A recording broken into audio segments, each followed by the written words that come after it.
soo dhawaada mar kale daawadayaal wararkeena caawa Soomaalida waxaan ku bilaabaynaa gobolka Galgaduud iyo deegaanada Galmudug halkaasi oo madaxweynaha Soomaaliya Xasan Sheekh Maxamuud oo tababar ugu soo xiray cutub cusub oo ciidamada dawladda ka tirsan kuwa lagu soo bandhigay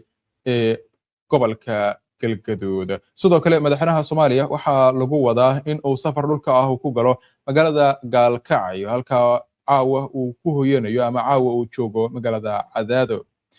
madaxweyne xasan sheekh maxamuud ayaa maanta tababar u soo xiray cutub ka tirsan militariga Soomaaliya oo bilihii la soo dhaafay tababar uga socday xero ku taala deegaanka Xananbuure ee gobolka Galgaduud ciidamadan waxa lagu soo qoray waa laga soo kala qoray dhammaan gobolada dalka iyaga oo helay tababar sare oo la xiriira xirfadaha ciidanimada anshaxa xeelada dagaalka iyo khibrada kale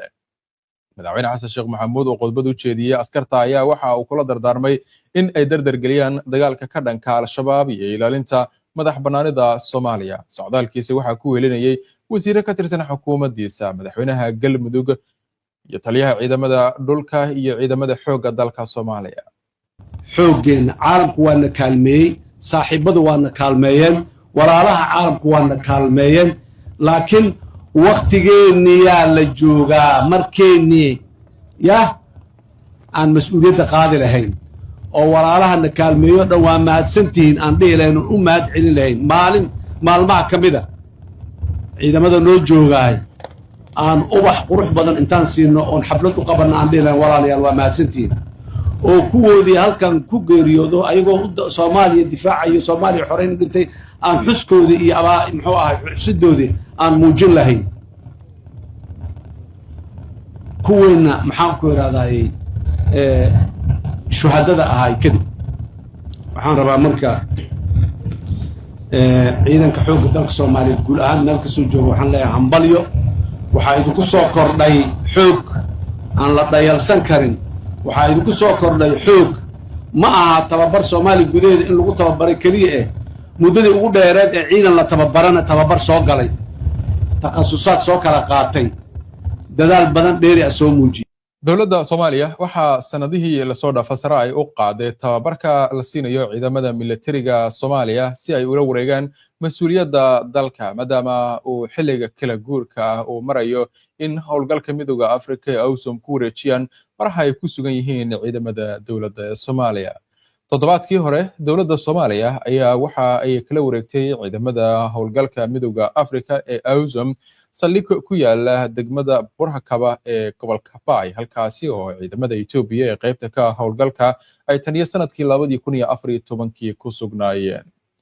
dhanka kalena madaxweyne xasan sheekh maxamuud oo weheliyo madaxweynaha Galmudug Axmed Cabdi Kaariye Qoorqoor ayaa galabtay safar dhulka ah waxa ay ku gaareen degmada Cadaado ee gobolka Galgaduud xasan sheekh waxa safarkiisa Galmudug uu subaxnimadii hore ee saaki kaga soo bilaabay magaalada Dhuusamareeb ee caasimadda Galmudug isla markaasina uu soo maray deegaanada Xananbuure iyo Godinlabe waxaana galabta boqolaal kamid ah shacabka iyo bulshada degmada Cadaado si diiran ugu soo dhaweeyeen fagaara ku yaala bartamaha magaalada sidoo kale madaxweynaha oo bulshada Cadaado kula hadlay halkaasi ayaa waxa uu ku amaanay isku duubnida ilaalinta nabadda iyo taageerada dawladnimada isagoo ugu baaqay in ay si buuxda uga qayb qaataan dagaalka culus ee ka dhanka al-shabaab isla markaasina garab istaagan ciidamada dawladda nabadooba oo colaadda iska dhaafa ma aha oo colaad maba qabtaanba waa nabadaysantihiin laakiin khawaarijta inta ka hartay ha la dhammaystiro dardaaranka iyo farriintaydu waa intaas maanta haddii aan la yidhaahdo khawaarijta dalkaan ka qabanno khawaarijta dal uma roona dad uma roona diin uma roona dawladna uma roona meel ay u roon yihiin ma jirto dadkan waxa dabarka ku xiray oo asaagood caalamka jooga ay ula tartami waayeen oo ay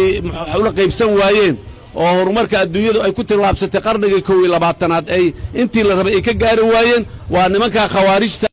waxa kale oo la filayaa in kulamo uu la yeesho mas'uuliyiinta maamulka degmada waxgaradka iyo qaybaha kale ee bulshada si uu uga hadlo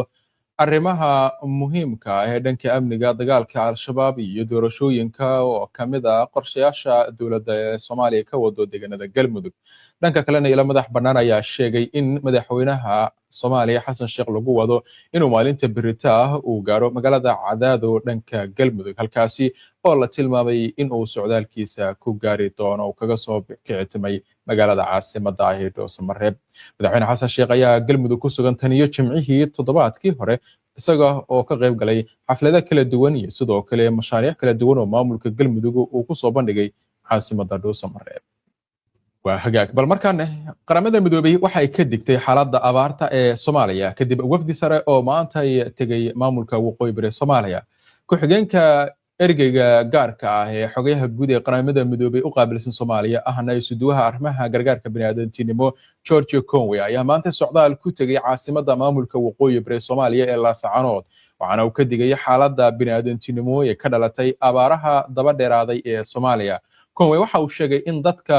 wajahayaan saamaynta isbiirsatay ee ugu yaraan 4 xilli roobaad oo xiriira oo roobabkii aad u hooseeyaan cilciliskoodina ka hooseeyaan iyadoo waqooyiga Soomaaliya ay muddo 2 sano ah ay ka jirto roob yari joogto ah waxa uu sheegay in boqoshada Laascaanood ay tahay mid looga jawaabayo arrimaha bini'aadantinimo oo looga gol leeyahay in bulshada maamulka iyo hay'adaha gargaarka looga dhageysto baahiyaha ugu daran ee ka dhashay abaarta jirta sidoo kale waxa uu xusay in maalgelinta qorshaha gargaarka Soomaaliya sanadkan ay gaartay meel aad u hooseysa halka gobolada maamulka waqooyi bare dadka loogu talagalay gargaarka tirayar ay fursad u heleen in ay helaan gargaarkii loogu talagalay waxaan wajahnaa xaalad gaar ah oo la xiriirta hoos u dhac dhaqaale oo gargaarka ah sanadkan qorshaha gaarka ah ee qorshaha gargaarka Soomaaliya waxa la maalgeliyay qiyaastii 29 ilaa 30 boqolkiiba oo kaliya halka gobolada Sool iyo Sanaag aan hadda gaarno ku dhawaad 26 boqolkiiba dadka aan qorsheynay in aanu gaarsiino gargaarka tani waa dhibaato weyn waxaan isku dayeynaa in aanu helno hababka ugu wanaagsan ee wax looga qaban karo baahiyaha dadka iyada oo dhaqaalihii gargaarku si weyn hoos ugu dhacay ayaa uu hadalkiisa sii raaciyay Conway dhanka kalena George waxa kale oo uu sheegay in mudnaanta la siinayo baahiyaha ee nafadbaadinta ah si looga hortago dhimashada luminta hababka nololeed iyo barakaca dheeraadka ah ee jira isagoo sidoo kalena booqday xarunta xasilinta ee isbitaalka magaalada Laascaanood halkaasi oo lagu soo tusay caruurta la tacaalaysa nafaqa darrada daran ee ay ka soo kabanayaan abaaruhu waxay hadda noqdeen kuwa ka dheer kana soo noqnoqda sidii hore sidaas daraadeed waxaan u baahanahay in aynu si cusub ugu fikirno sida Soomaaliya looga dhigi karo dal u adkeysan kara dhibaatooyinka iyo musiibooyinka soo noqnoqda mustaqbalka ayaa hadalkiisa sii yiri ugu dambeyn wafdiga waxa uu hogaaminayay ergeyga gaarka ah ee qaramada midoobay Conway waxa ay kulamo la yeesheen gaara madaxweyne ku xigeenka maamulka waqooyi bari Soomaaliya Cabdirashiid Yuusuf Jibriil oo xafiiskiisa ku qaabilay waxaana la tilmaamay in diiradda lagu saaray kulankaasi xaaladda bini'aadantinimo xoojinta isku duwidda arrimaha gargaarka horumarinta iyo mashaariicda loogu talagalay bulshada deegaanka ugu dambeyntiina Somaliland waxa ay hay'adaha ammaankeeda ay fartay si gaar ah booliska in ay tallaabo adag ka qaadaan dadka lagu soo oogo amaba loo jaro warqadaha baarista iyo dambiyada la xiriira xukuumadda Somaliland ayaa soo saartay awaamir culus oo ku aadan dadka ka hor yimaada go'aanada iyo baaritaanada la xiriira amniga kadib markii hay'adaha ammaanka lagu amray in tallaabo adag ay ka qaadaan cid kasta oo ka hor timaada ciidamada wasiirka arrimaha gudaha Somaliland Cabdalla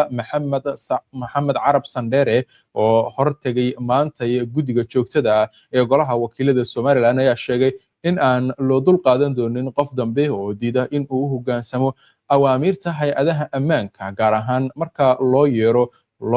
looguna dalbado baaritaan dheeraad ah oo hay'adaha dambi baarista la xiriira waxa uu ciidamada booliiska iyo laanta dambi baarista ee CID-da uu faray in ay soo qabtaan qofka amar jebin lagu helo sidoo kale Sandera waxa uu ciidamada ammaanka ku amray in ay tallaabo waafaqsan sharciga ay ka qaadaan qof kasta oo lagu helo amar diido ka dhan ah hay'adaha ammaanka iyo warqadaha ka soo baxa xafiisyada Somaliland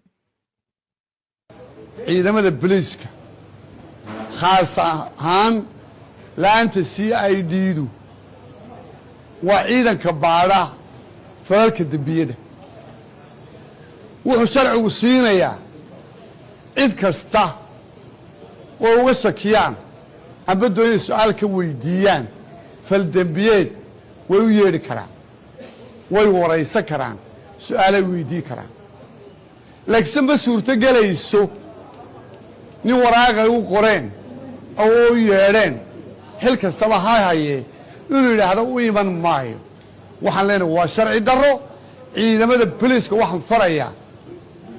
inay tallaabo cad oo sharciga waafaqsan ka qaadaan ninka diida